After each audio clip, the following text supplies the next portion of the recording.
বর্তমান বাংলাদেশে মেয়েরা বোরকাবিহীন চলে, হেজাববিহীন চলে, জিন্সের প্যান্ট এবং টি শার্ট পরে চলে।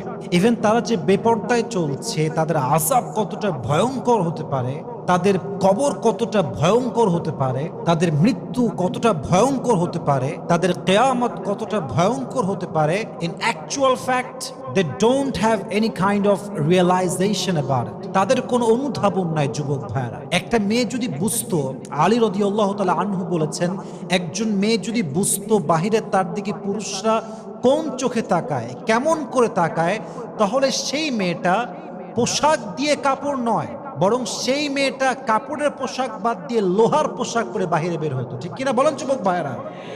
মেয়েরা বোঝে না, তাই তারা বেপর্দায় চলে।